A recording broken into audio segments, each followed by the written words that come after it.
really talk to each other so that you're able to have most cohesive type of operations taking place in organization. And I say that because you can't have processes that contradict each other, at least not in the same company, right? And when you have those type of practices in place, once more, it helps to more hardier, more efficient, robust type of operation taking place. And that helps with the organizational health as well.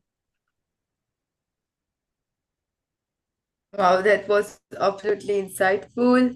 And I hope, Rahul, it answered your question. And thanks for that question too, because, it just gave us another insight through it.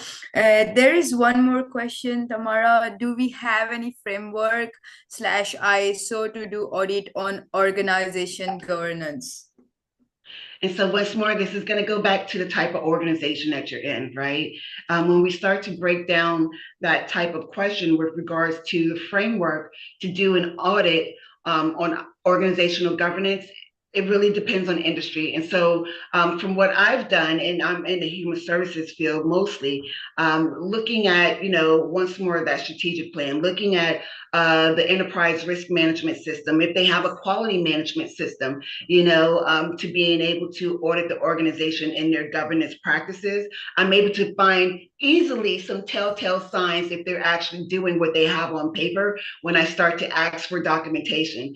So yeah, these are recognized standards and frameworks that allow you to audit organizational governance, but it's important that we understand that there's a nuance there on how we do that in different industries and organizations.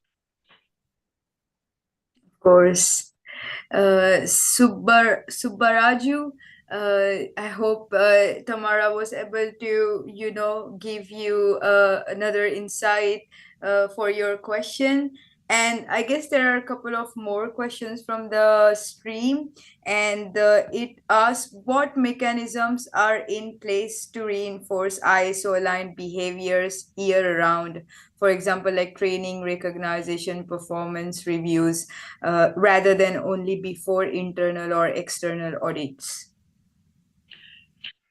So what repeat the What beginning? mechanisms, what mechanisms are in a place to reinforce ISO aligned behaviors year round, like training, recognition, performance reviews, rather than only, before internal or external audits? Absolutely. And so it starts at the top, right? It's from top down. And so leadership, they help to reinforce some of these quality standards. If they're not, if there's no buy-in, if they're not supporting and championing the initiative, then you're going to see everything fall at the wayside. Additionally, I think that when we start to take in the factor that there's always sometimes change management and a resistance to it. And so if a person is facing that type of opposition, that's when they truly do need to fall back to leadership. And I think that is the best mechanism for being able to get what's needed across the finish line. And what Of happens when course. leadership, what happens with leadership when they're not so brought in, that's a whole nother story discussion. Yes, makes sense, absolutely. It's very nice that like many questions are coming on our way right now. And yes, right now is the best time for everyone who is watching right now to get your question answers. So yeah, keep them coming. One more we have from Manish. If you want to hire ISO 27000 analyst for your company, what would be the best question from your side with answer, please? Uh, of course, we want to know their track record, right? What are their metrics? And then additionally, we want to be able to tell them clearly what it is that we're trying to get implemented? What is it that we're trying to achieve as an organization? And so when we think about our organizational goals, once more, that goes back to our mission. And of course, they get changed every so often or whatever have you. We want to make certain that we're able to provide that to that analyst in black and white. We want to make certain that we're able to provide them with some open access, right? That they have a level of autonomy to go in and get what they need to get done, and that there's that once more that cooperation from organizations, so that this way it's a smoother implementation for the analyst and the company as a whole. Absolutely. I hope you pointed those questions out, Manish, in case you're looking forward to hire one for you. And there's one more from Amruta. How to implement ISO in a day-to-day, what tasks or procedure or policy we have to follow. Absolutely. And so just breaking that down with implementing ISO in day to day, I advise anyone to create a book of metrics and KPIs. That's how you're able to make certain that they're ushered in at the right level. And I always do those based on the regulatory governing bodies. And so you take it from the corporate level, and then if you're doing projects, then you start to spread it out through the projects.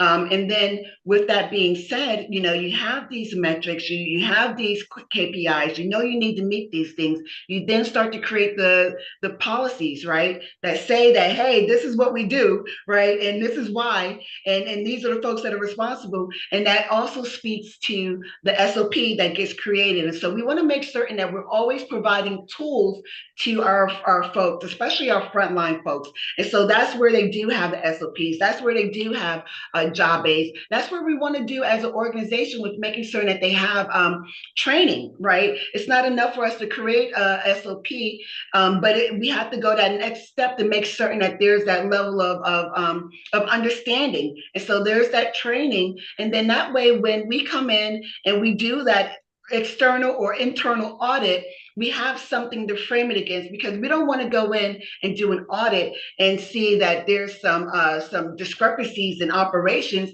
because a person didn't know that that was the procedure, right? And so we want to make certain that you're able to go in and do an audit based on true deficiencies of not following the operation, as opposed to not knowing about the standardized operating procedure. So there's a different ways in which we have to collectively work together.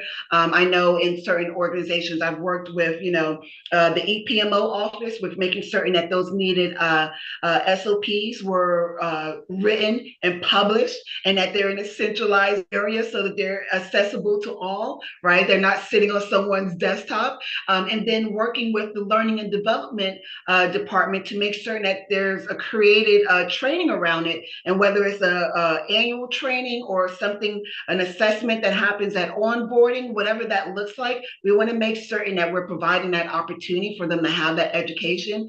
And from there, you want to make certain that whatever those leaders are, that they're being accountable. And that's what I mentioned in my presentation, that those leaders should be doing a checklist. Okay, I know that John, Mary, Sue, they got that SOP, and everyone's enrolled. John didn't complete that. So then there's that accountability where that leader needs to follow up with the person. And then once the audit starts to happen, there's a better outcome in being able to get some real life data with regards to different organizational trends. I know that was long-winded. No, I mean, like, of course, it was coming out of your personal experience, and like it just shows, like, overall, like, how much of a experience you have gained, and I'm sure, like, you could be having a lot more stories to tell about it if the right questions are asked. But yeah, we're of course taking few more questions, so keep them coming. And yes, there's one more again. What are the most common pitfalls organizations face when implementing ISO frameworks from scratch? So like 27001 or 42001? That part. I see going back to what I said about the change management. And so the culture, are not fully embracing the clauses in which they need to abide by. And I say that because I remember once I was having a discussion with data security, and I was like, listen, this is a finding, this is a finding, this is a finding, this is a finding, and I'm talking about federal findings. And this person was like, well, what contract is that on? And it's like, no, no, no, no, no. As an organization, we are to abide by these as an automatic federal regulation, not so much what our contract, what our client is dictating that we do. And so when we think about, how federal supersedes states, that's just one example. And so with regards to change management, it's really important that everyone understands the direction, the roadmap that we're adhering to. And that goes back to 27,000 as well as 42 as well. It's really that communication. Communication goes a long way to make certain that there's no misunderstandings, there's no misconceptions taking place, and that we're able to move in stride. You don't want one person doing something this way and we all have agreed to go this way. Thank you so much for that answer, Tamara.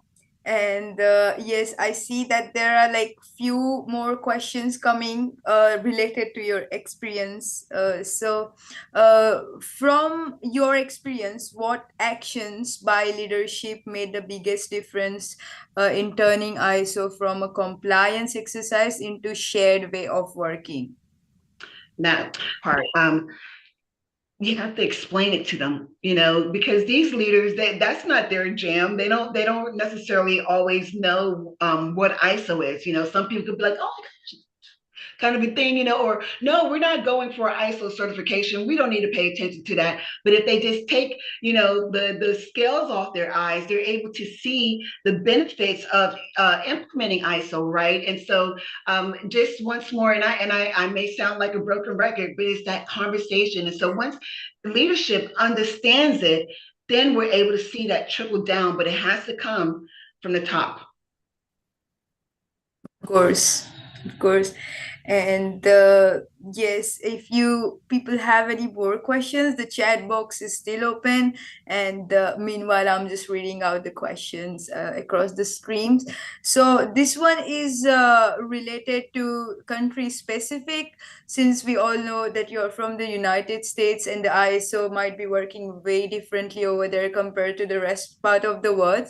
So yes, from your experience working with the US-based organization, what leadership behaviors were most effective in embedding ISO principles into everyday operations rather than treating them as a compliance requirement?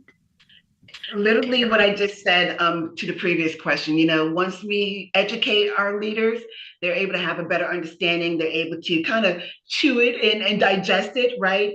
And then they're able to buy in, or then they become a champion of being able to implement these different quality standards into everyday operations. But when they don't understand ISO, they don't understand the clause and the reasons why you're talking about internal controls and all these different things, then they're resistant. And if they're resistant, then the whole organization is like, oh no, kind of a thing, right? And so once we educate folks, it goes a long way. Of course. So, Bhupendra is saying that sometimes management says ISMS is a blocker instead of business enabler. What do you think about that? Yeah, that's been a big thing going on for about a decade now, where individuals once more don't truly understand ISMS, and so you're going to always have those naysayers and so forth and so on. It really depends on how you're looking at the glass being full and the glass being half empty. Makes sense. And yes, there is another question. What practical approaches have you seen work best in the United States workplaces to connect ISO requirement to employees' daily roles, especially in fast-paced or highly regulated industries? So a person that is in that role of implementing ISO, they really have to be personable. And I say that because when you start to think about compliance, or quality management, individuals think that you're coming to punish them. You know what I mean? That you're coming to, chokehold them into certain different things. And if you don't have a personality where you can meet a person where they're at, you're not going to be able to get anywhere. You know what I mean? And so that has been successful for me, in being able to navigate the different personalities, characteristics in which you face in the business world. And with that being said, once you have a level of a trust from a person, you're able to have that dialogue. And then with including an individual, you know what I mean? So you want to make certain that you're including your different leaders or whatever have you into different aspects of the implementation. And so this way they have some level of understanding, some ownership, they appreciate some of the heavy lifting that goes on around it, and they're able to cooperate with regards to being able to get it stood up, right? And even trickling it down to their team, saying, hey, this is what we're doing, and this is why, and this is how this is going to do some great things for us going forward in the future. Oh, that was absolutely, something very personal and, more in depth. And yes, if anyone is having more questions, we still have time. You can drop them in the chat box. And meanwhile, I'm just picking up the other questions. I guess this one is very interesting. So, looking back at your experience, what indicators told you that ISO was becoming part of the organizational culture rather than just a periodic requirement? Absolutely. And so when I would go in and do audits, I would see that I'm able to get the documentation that's needed. You know what I mean? I'm able to have the interviews with folks and they be forthcoming with information, you know what I mean? As opposed to being tight-lipped, type of thing, right? And so when an organization, they're operating from that ISO culture, there's more collaborative framework that takes place just automatically. And it's an amazing thing because I've seen it on both sides where they have been, at not wanting to do with it. But once more, when we talk about cultures that are really embracing it, it's so much ease with being able to go in, you have your documentation, you're able to speak with folks, you see that things are done, you're able to check these boxes, you're able to have a good solid conversation around, this is not completed. Okay, well, what's the estimated time that you think is going to get done? What do you need? What are some barriers or blockers that are in place that are prohibiting you from getting this done, and so forth and so on. It's just a total night and day. Absolutely. Thanks for, taking us on the, not just a session, but like a journey of your personal experiences from where you started off and, like having this different experiences throughout the years. And yes, if anyone is having more questions, then they can drop them right in the chat box. And yes, Tamara, like if you would also have something to say about, your experience having this session with GSTC and of course answering the questions to the answers, giving them everything that they need. How did you feel about it? Well, I'm totally appreciative of the opportunity just to chop it up, right? I love being amongst like-minded thinkers, where we operate from different spaces but through the same lens. And so the conversation was great. I appreciate the opportunity to speak on my subject on embedding ISO into organizational cultures, and standards and so forth, because it actually functions for us in real organizations, right? And so once more, when we think about governance, leadership, daily decision making, these things are pertinent, that we have these type of frameworks into place. And with day-to-day operations, with them being embedded into them, we see that it's more efficient in the operations of the organization. And so I appreciate engaging with you guys during the audience.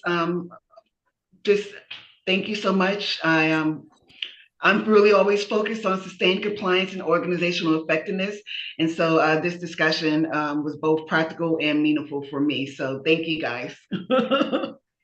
It was absolutely a pleasure. If any of you would like to connect with Tamara, I have shared her LinkedIn in the chat box and I'm sharing it once again. In case in future you come up with any questions, you know who to head out to. She will be happy to help you and also get your questions answered. And yes, thank you so much once again, Tamara, for being a part of today's session, and absolutely delighted to have get a chance for you to be here.